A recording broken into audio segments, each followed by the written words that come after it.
പോക്കോൻ്റെ F സീരീസിലേക്ക് അവരുടെ next smart phone വരാൻ പോവാണ്. അതായത് പോക്കോ F5 എന്ന് പറയുന്ന മോഡൽ. നമ്മുടെ ലാസ്റ്റ് വെർഷൻ എന്ന് പറയുന്നത് പോക്കോ F4 ആയിരുന്നു. ആ ഒരു മോഡൽ എന്ന് പറയുന്നത് നമുക്ക് പ്രൈസിൽ, അതായത് മിഡ് റേഞ്ച് പ്രൈസിൽ വരുന്ന ഒരു മോഡലായിരുന്നു, അല്ലെങ്കിൽ മിഡ് റേഞ്ച് കാറ്റഗറിയിൽ വരുന്ന ഒരു സ്മാർട്ട് ഫോൺ ആയിരുന്നു. ആ ഒരു പ്രൈസ് റേഞ്ചിൽ നല്ലൊരു ഓവറോൾ സ്പെസിഫിക്കേഷൻ തരുന്ന, അല്ലെങ്കിൽ ഒരു ഡീസൻ്റ് ആയുള്ള ഒരു സ്മാർട്ട് ഫോൺ തന്നെയായിരുന്നു ആ ഒരു പോക്കോ F4 എന്ന് പറയുന്നത്. അപ്പോൾ അതിൻ്റെ നെക്സ്റ്റ് പതിപ്പാണ് പോക്കോ F5 എന്ന് പറയുന്ന മോഡൽ.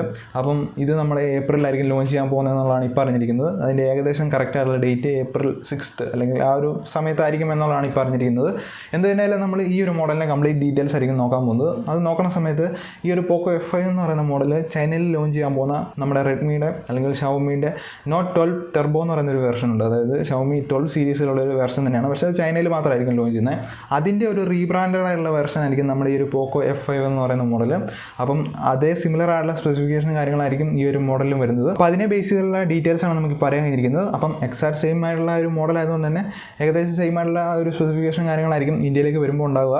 ചിലപ്പോൾ എന്തെങ്കിലും ഒരു മാറ്റങ്ങൾ വരാൻ ചാൻസ് ഉണ്ടാവും. പോക്കോ F4ൻ്റെ അതേ ഒരു ഡിസൈൻ പാറ്റേൺ തന്നെയായിരിക്കും F5ൽ വരാൻ പോകുന്നത്. കാരണം വെച്ചാൽ ഒരേ സീരീസ് ആയതുകൊണ്ട് തന്നെ ഡിസൈനിൽ മാറ്റം വരാൻ ചാൻസ് ഉണ്ടാവില്ല. ഇനിയിപ്പം ഇന്ത്യയിലേക്ക് ലോഞ്ച് ചെയ്യുന്ന സമയത്ത് എന്തെങ്കിലും ഡിഫറൻസ് കൊണ്ടുവരുമോ എന്നുള്ളത് ലോഞ്ച് ചെയ്ത് കഴിഞ്ഞാൽ മാത്രമേ നമുക്കറിയാൻ കഴിയുള്ളൂ. അപ്പോൾ ഗ്ലാസ് ബിൽഡും കാര്യങ്ങളായിരിക്കും അതിൻ്റെ ബിൽഡും കാര്യങ്ങളും വരുന്നത്. 6.67 ഇഞ്ചിൻ്റെ ഒരു അമോലെഡ് ഡിസ്പ്ലേ പാനലായിരിക്കും വരുന്നത്. അപ്പം എനിക്ക് തോന്നുന്നു E6 ആവാൻ ചാൻസ് ഉണ്ട്. അതായത് പാനലും കാര്യങ്ങളും ഫുൾ HD+ ഡിസ്പ്ലേ ആണ് വരുന്നത്. 120 Hz റിഫ്രഷ് റേറ്റും കാര്യങ്ങളും വരുന്നുണ്ട്. പിന്നെ നമുക്ക് ഡോൾബി വിഷൻ അതുപോലെ HDR10+ ഒക്കെ സപ്പോർട്ട് ആയുള്ള ഒരു ഡിസ്പ്ലേ കാര്യങ്ങളായിരിക്കും.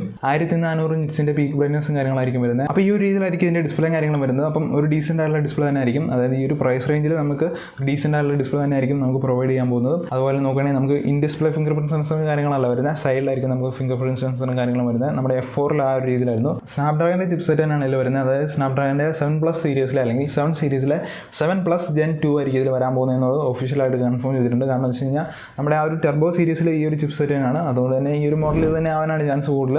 മാറ്റം വരാൻ ചാൻസ് ഉണ്ടാവില്ല. ഈ ഒരു രീതിയിലായിരിക്കും ഇതിൻ്റെ ചിപ്സെറ്റും കാര്യങ്ങളും പോകുന്നത്. നമുക്ക് 3 RAM വേരിയൻറ്റും കാര്യങ്ങളും വരുന്നുണ്ടാവും. അതായത് 6GB തൊട്ട് 12GB വരെ ഉണ്ടാവും. നമ്മുടെ F4ലും ഈ ഒരു രീതിയിൽ തന്നെ ആയിരുന്നു. പിന്നെ ഒരു ഇൻട്രസ്റ്റിംഗ് ആയിട്ടുള്ള കാര്യം എന്താണെന്ന് വെച്ചാൽ നമുക്ക് out of the box Android 13 ആയിരിക്കും എന്നുള്ളതാണ് പറയുന്നത്.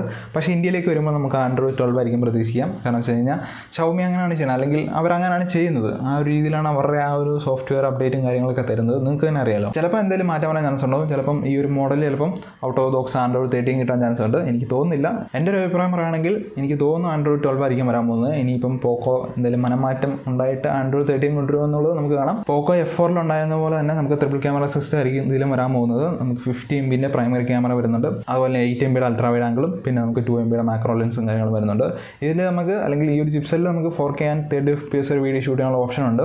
അപ്പം ഈ ഒരു മോഡലിലും കൊണ്ടുവരാൻ ചാൻസ് ഉണ്ട്. കാരണം വെച്ചാൽ നമ്മുടെ പോക്കോ F4ൽ 4K ആൻഡ് 60 FPS വരെ വീഡിയോ ഷൂട്ട് ചെയ്യാനുള്ള ഓപ്ഷൻ ഉണ്ട്. അതും വിത്ത് OIS സപ്പോർട്ട് ആവുന്ന രീതിയിൽ ഒരു ഓപ്ഷൻ ഉണ്ടായിരുന്നു. അപ്പം ഈ ഒരു മോഡലും കൊണ്ടുവരാൻ ചാൻസ് ഉണ്ട്. അവർ കുറയ്ക്കില്ല എന്ന് വിചാരിക്കുന്നു. അത് ലോഞ്ച് ചെയ്ത് കഴിയുമ്പോൾ നമുക്കറിയാം. ഫ്രണ്ട് ക്യാമറ നോക്കുകയാണെങ്കിൽ നമുക്ക് 16 MP, അതായത് 16 MP ക്യാമറ സെറ്റപ്പ് ആയിരിക്കും വരുന്നത്. അതുപോലെ നമുക്കിനകത്ത് 1080p ആൻഡ് 30 FPS വരെ വീഡിയോ ഷൂട്ട് ചെയ്യാനുള്ള ഓപ്ഷൻ ഉണ്ട്. പോക്കോ F4ലും ഇതേ സിമിലർ ആയുള്ള രീതിയിലുള്ള സെറ്റപ്പും കാര്യങ്ങളാണ് വന്നിരുന്നത്. 5500 mAh മാസീവ് ആയിട്ടുള്ള ഒരു ബാറ്ററിയും കാര്യങ്ങളും വരുന്നുണ്ട്. ഇത് ചാർജ് ചെയ്യാനായിട്ട് നമുക്ക് 67 W ഫാസ്റ്റ് ചാർജിങ് കാര്യങ്ങളും വരുന്നുണ്ട്. 30 W വയർലെസ് ഫാസ്റ്റ് ചാർജിങ്ങും ഈ ഒരു മോഡൽ സപ്പോർട്ട് ആയിട്ടുണ്ടെന്നുള്ളതാണ് ഈ പറഞ്ഞിരിക്കുന്നത്. അതുപോലെ നമുക്ക് ഡ്യുവൽ സ്റ്റീരിയോ സ്പീക്കർ സെറ്റപ്പ് ആയിരിക്കും ഈ ഒരു മോഡൽ വരുന്നത്. ഡോൾബി അറ്റ്മോസ് സപ്പോർട്ടഡ് ആയിട്ടുള്ള ഒരു ഡ്യുവൽ സ്റ്റീരിയോ സ്പീക്കർ ആയിരിക്കും. നമ്മുടെ പോക്കോ F4ലും ആ ഒരു രീതിയിലായിരുന്നു. അപ്പം ഈ ഒരു മോഡൽ അതുപോലെ തന്നെ ആയിരിക്കും. പിന്നെ നമുക്ക് ടൈപ്പ് സിയുടെ ഓഡിയോ ജാക്കും കാര്യങ്ങളുണ്ടാവും. അത് എന്തിനാണെന്ന് വെച്ച് കഴിഞ്ഞാൽ നമ്മുടെ പോക്കോ F4ൽ ഹെഡ്ഫോണിന് വേണ്ടി സെപ്പറേറ്റ് ആയിട്ട് ടൈപ്പ് സി പോർട്ടും കാര്യങ്ങളാണ് കൊണ്ടുവന്നിരുന്നത്. അപ്പം ഈ ഒരു മോഡലും അതുപോലെ നിങ്ങൾക്ക് ഒരു കേബിൾ കിട്ടുന്നതായിരിക്കും. അപ്പോൾ ഓവറോൾ ഇങ്ങനെയാണ് ഈ ഒരു പോക്കോ F5ൻ്റെ ഡീറ്റെയിൽസും കാര്യങ്ങളും പോകുന്നത്. അപ്പോൾ ഒരു ഡീസൻ്റ് ആയിട്ടുള്ള ഒരു സ്പെസിഫിക്കേഷൻ തന്നെയാണ് ഇതിൽ കൊണ്ടുവന്നിരിക്കുന്നത്. യാതൊരു കോംപ്രമൈസ് ഇതിൽ കൊണ്ടുവന്നില്ല. ഈ ഒരു സ്പെസിഫിക്കേഷൻ വെച്ച് നോക്കുന്ന സമയത്ത് ഇപ്പോൾ കിട്ടിയിരിക്കുന്ന ന്യൂസ് വെച്ചാണ് ഞാൻ ഈ ഒരു വീഡിയോ ചെയ്തിരിക്കുന്നത്. കാരണം എന്താ വെച്ച് കഴിഞ്ഞാൽ നമ്മുടെ ഇന്ത്യയിലേക്ക് വരുന്ന സമയത്ത് വേരിയൻറ്റിന് ചില ഡിഫറൻസ് വരാൻ ചാൻസ് ഉണ്ട്. ചില മോഡലുകളിൽ ഞാൻ കണ്ടിട്ടുണ്ട്. അപ്പം ഈ ഒരു മോഡൽ അങ്ങനെ ഉണ്ടാവുമോ എന്ന് ചോദിച്ചു കഴിഞ്ഞാൽ ചിലപ്പോൾ ഉണ്ടാവാൻ ചാൻസ് ഉണ്ട്. കാരണം വെച്ചാൽ Android വെർഷൻ എനിക്ക് 13 കിട്ടുമെന്ന് യാതൊരു ഉറപ്പില്ല. 12 തന്നെ ആയിരിക്കും വരാൻ ചാൻസ് ഉള്ളത്. പക്ഷേ ലേറ്റസ്റ്റ് ആയിട്ടുള്ള UVയും കാര്യങ്ങളും ഉണ്ടാവും. പിന്നെ ചിപ്സെറ്റൊക്കെ സെയിം ആയിരിക്കും. പിന്നെ ക്യാമറ സിസ്റ്റത്തിൽ എന്തെങ്കിലും മാറ്റം വരാൻ ചാൻസ് ഉണ്ടാവും. ഡിസ്പ്ലേ അതുപോലെ തന്നെ എനിക്ക് തോന്നുന്നു E6ൻ്റെ അമോലെഡ് ഡിസ്പ്ലേ കാര്യങ്ങളായിരിക്കും വരാൻ പോകുന്നത്. എൻ്റെ ഒരു ഊഹമാണ് ഞാൻ പറയുന്നത്. അപ്പം ഈ ഒരു രീതിയിലാണ് പോക്കോ F5ൻ്റെ ഡീറ്റെയിൽസും കാര്യങ്ങളും നിങ്ങളോട് ഷെയർ ചെയ്യാനുള്ളത്. അപ്പോൾ ഇതിനെക്കുറിച്ച് കൂടുതൽ ഡീറ്റെയിൽസ് കിട്ടുവാണെങ്കിൽ അല്ലെങ്കിൽ ലോഞ്ച് ചെയ്ത ശേഷം ഒരു വീഡിയോ കൂടെ ചെയ്യുന്നതായിരിക്കും. അപ്പോൾ ഇതാണ് നമ്മുടെ വീഡിയോ എന്ന് പറയുന്നത്. നിങ്ങൾക്ക് വീഡിയോ യൂസ്ഫുൾ ആണെങ്കിൽ തീർച്ചയായിട്ടും ചാനൽ സബ്സ്ക്രൈബ് ചെയ്തിടാം. അതുപോലെ എന്തെങ്കിലും സംശയങ്ങളുണ്ടെങ്കിൽ തീർച്ചയായിട്ടും കമൻറ്റായിട്ട് അറിയിക്കാം. മറ്റൊരു വീഡിയോ കാണാം. അതുവരെ എല്ലാവർക്കും ഗുഡ് ബൈ.